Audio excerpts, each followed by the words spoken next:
KPSC ವಿರುದ್ಧ ಸಿಡಿದ ವಿದ್ಯಾರ್ಥಿಗಳು ಒಂದೇ ಕೇಂದ್ರದ ಅಭ್ಯರ್ಥಿಗಳು ಮೈನ್ಸ್ನಲ್ಲಿ ಆಯ್ಕೆ ಆರೋಪ. ಒಂದೇ ಫ್ಯಾಮಿಲಿಯ ಕೆಲವರು ಆಯ್ಕೆಯಾಗಿರುವಂತಹ ಆರೋಪ ಇದೀಗ ಕೇಳಿ ಬರ್ತಾ ಇರೋದು. ಕೆಪಿಎಸ್ಸಿ ವಿರುದ್ಧ ಸಿಬಿಐ ತನಿಖೆ ನಡಿಬೇಕು ಅಂತ ಹೇಳಿ ಒಂದಷ್ಟು ವಿದ್ಯಾರ್ಥಿಗಳು ಇದೀಗ ಒತ್ತಾಯದ ಕೂಗು ಮಾಡ್ತಾ ಇರುವಂಥದ್ದು. ಕೆಪಿಎಸ್ಸಿ ರಿಸಲ್ಟ್ ವಿರುದ್ಧ ವಿದ್ಯಾರ್ಥಿಗಳಿಂದ ಪ್ರತಿಭಟನಾಸ್ತ್ರ. ಕರ್ನಾಟಕ ಲೋಕಸೇವಾ ಆಯೋಗದ ವಿರುದ್ಧ ಆಕ್ರೋಶವನ್ನು ವ್ಯಕ್ತಪಡಿಸ್ತಾ ಇದ್ದಾರೆ. ನಿನ್ನೆ ಪ್ರಕಟಿಸಿರುವಂತಹ ಕೆಎಎಸ್ ಗ್ರೂಪ್ ಎ ಮತ್ತು ಬಿ ವೃಂದದ ಹುದ್ದೆ ರಿಸಲ್ಟ್ ವಿದ್ಯಾರ್ಥಿಗಳ ವಲಯದಲ್ಲಿ ಇದೀಗ ದೊಡ್ಡ ಮಟ್ಟದ ಚರ್ಚೆಗೆ ಗ್ರಾಸವಾಗದ ವಿಚಾರ. ಹೆಂಗ್ ಸಾಧ್ಯ ಇದು ಅಂತ ಹೇಳಿ ಹಲವಾರು ಪ್ರಶ್ನೆ ಮಾಡ್ತಾ ಇದ್ದಾರೆ. ಈ ಪ್ರಶ್ನೆಗೆ ತಕ್ಕ ಉತ್ತರ ಸಿಗದಿದ್ರೆ ಪ್ರತಿಭಟನೆಯೇ ಹಾದಿ ಅಂತ ತೋರಿಸ್ತಾ ಇದ್ದಾರೆ. ಇನ್ನು ವಿದ್ಯಾರ್ಥಿಗಳ ಆರೋಪ ಏನು ಅನ್ನೋದಾದ್ರೆ, ಒಂದೇ ಕೊಠಡಿಯಲ್ಲಿ ಮೈನ್ಸ್ ಬರೆದ 15 ಮಂದಿ ಆಯ್ಕೆಯಾಗಿದ್ದಾರೆ. ಸೀರಿಯಲ್ ನಂಬರ್ ಸಾಲಾಗಿ ಸೆಲೆಕ್ಟ್ ಹೇಗೆ ಅಂತ ಪ್ರಶ್ನೆ ಮಾಡಿದ್ದಾರೆ. ಒಂದೇ ಫ್ಯಾಮಿಲಿಯ ಇಬ್ಬರಿಂದ 3 ಆಯ್ಕೆ ಆರೋಪ ಇದೀಗ ಕೇಳಿ ಬರ್ತಾ ಇರೋದು. ಇದೇನು ಸಣ್ಣ ಆರೋಪ ಅಲ್ಲ, ಅತಿ ದೊಡ್ಡ ಆರೋಪ. ಹೇಗಾಯಿತು ಅಂತ ಪ್ರಶ್ನೆ ಮಾಡ್ತಾ ಇದ್ದಾರೆ. ಒಂದೇ ಫ್ಯಾಮಿಲಿಗೆ ಯಾವ ರೀತಿಯಾಗಿ ಸರತಿ ಸಾಲಾಗಿ ಸೀರಿಯಲ್ ನಂಬರ್ ಸಾಲಾಗಿ ಸೆಲೆಕ್ಟ್ ಹೇಗೆ ಅಂತ ಪ್ರಶ್ನೆ ಮಾಡ್ತಾ ಇದ್ದಾರೆ.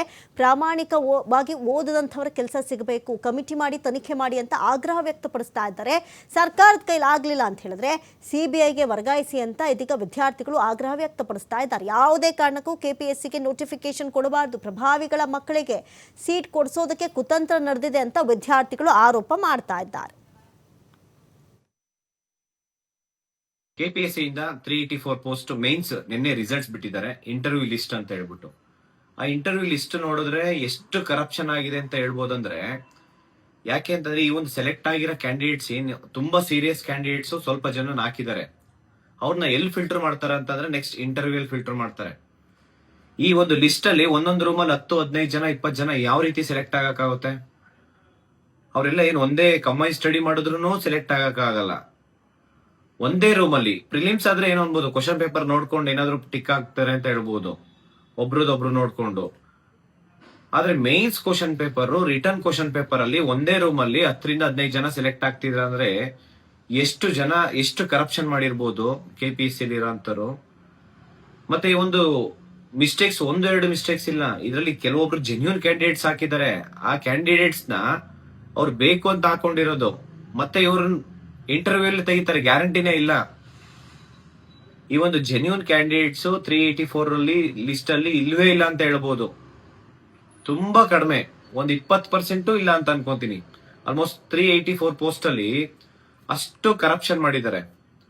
ಪಾಪ ಈಗ ಕೆಪಿಎಸ್ಸಿ ಸೆಕ್ರೆಟರಿ ಮೇಡಮ್ ಇವಾಗ ಬಂದಿದ್ದಾರೆ, ಅವ್ರ ಕೈಯಲ್ಲಿ ಇಷ್ಟು ಅರ್ಜೆನ್ಸಿಯಲ್ಲಿ ಸೈನ್ ಹಾಕ್ಸ್ಕೊಂಡು ನೀವು ಲಿಸ್ಟ್ ಬಿಡ್ತಾ ಇದ್ದೀರಾ ಅಂತ. ಈ ಬಗ್ಗೆ ಮತ್ತಷ್ಟು ಮಾಹಿತಿಯನ್ನು ಕೊಡ್ತಾ ಹೋಗ್ತಾರೆ ದೂರವಾಣಿ ಸಂಪರ್ಕದಲ್ಲಿ ಪ್ರತಿನಿಧಿ ಗಣೇಶ್.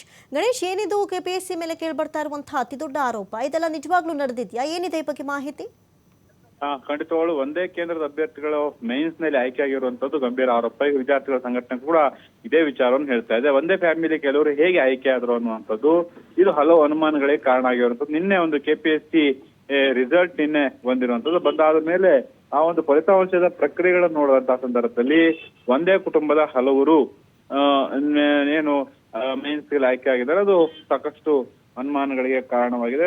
ಸರಿಸುಮಾರು ಕೆಎಎಸ್ ನ ಗ್ರೂಪ್ ನ ಎ ಮತ್ತು ಬಿ ವೃಂದದ ಹುದ್ದೆಗೆ ನಿನ್ನೆ ರಿಸಲ್ಟ್ ಬಂದಿರುವಂತದ್ದು. ವ್ಯಕ್ತಿತ್ವ ಪರೀಕ್ಷೆ ಅಂದ್ರೆ ಇಂಟರ್ವ್ಯೂ, ಪರ್ಸನಲ್ ಇಂಟರ್ವ್ಯೂ ಅಂತ ಏನಂತ ಆ ಒಂದು ಅರ್ಹತೆ ಪಡೆದಂತಹ ಪಟ್ಟಿಗಳು ನಿನ್ನೆ ಲಿಸ್ಟ್ ನಲ್ಲಿ ಹಾಕಲಾಗಿದೆ. ಅದರಲ್ಲಿ ಹಲವು ಆರೋಪಗಳಂತಂದ್ರೆ ಒಂದೇ ಕೊಠಡಿಯಲ್ಲಿ ಮೇನ್ಸ್ ಬರೋ 15 ಮಂದಿ ಆಯ್ಕೆ ಆಗಿದ್ದಾರೆ. ಸೀರಿಯಲ್ ನಂಬರ್ ಸಾಲಾಗಿ ಸೆಲೆಕ್ಟ್ ಹೇಗೆ ಆಯ್ತು ಅನ್ನುವಂತಹ ಪ್ರಶ್ನೆ. ಯಾಕೆಂದ್ರೆ ಒಂದೇ ಸೀರಿಯಲ್ ಅಲ್ಲಿ ಇರುವಂತಹ ಹಲವು ಅಭ್ಯರ್ಥಿಗಳು ಹೇಗೆ ಒಂದೇ ರಿಸಲ್ಟ್ ನಲ್ಲಿ ಸೆಲೆಕ್ಟ್ ಆದ್ರು ಅನ್ನುವಂತಹ ಪ್ರಶ್ನೆ. ಹಾಗೇನೆ ಪ್ರಾಮಾಣಿಕವಾಗಿ ಓದೋರು ಕೂಡ ಕೆಲಸ ಸಿಗಬೇಕಾಗಿದೆ. ಹಿಂಗೆ ಕಮಿಟಿ ತನಿಖೆ ಮಾಡಿ ಈ ತರದೊಂದು ಆಗ್ರಹ ಅಂತಂದ್ರೆ ಇವೇ ತನಿಖೆಗಳು ಆಗ್ಬೇಕು ಅನ್ನುವಂಥದ್ದು ಹಲವು ಅನುಮಾನಗಳು. ಈಗಾಗಲೇ ಕೆಪಿಎಸ್ಸಿ ರಿಸಲ್ಟ್ ನಲ್ಲಿ ಬಂದಂತಹ ಏನು ಪ್ರಕ್ರಿಯೆಗಳೇನಿದೆ ಅದರಲ್ಲಾದಂತಹ ಲೋಪದೋಷಗಳೇನಿದೆ ಅದು ಹಲವು ಅನುಮಾನಗಳಿಗೆ ಕಾರಣವಾಗಿರುವಂತದ್ದು. ಹಾಗಾಗಿ ಈ ಬಗ್ಗೆ ಉನ್ನತ ಮಟ್ಟದ ತನಿಖೆ ಆಗ್ಬೇಕು, ಇಲ್ಲ ಸಿಬಿಐ ತನಿಖೆ ಆಗ್ಬೇಕು ಅನ್ನೋಂತ ಆಗ್ರಹ ಈಗ ವಿದ್ಯಾರ್ಥಿಗಳ ಸಂಘಟನೆ ಇರುವಂತದ್ದು. ಈ ಒಂದು ಫಲಿತಾಂಶದ ಬಗ್ಗೆನೂ ಕೂಡ ಈಗ ವಿದ್ಯಾರ್ಥಿ ಸಂಘಟನೆ ಮುಂದಿನ ದಿನಗಳಲ್ಲಿ ಹೋರಾಟ ಮಾಡುವಂತಹ ಹೆಜ್ಜೆಯನ್ನು ಕೂಡ ಇಡ್ತಾ ಇರುವಂತದ್ದು. ಥ್ಯಾಂಕ್ ಯು ಗಣೇಶ್ ಹೆಗ್ಡೆ ತಮ್ಮೆಲ್ಲ ಮಾಹಿತಿಗಾಗಿ.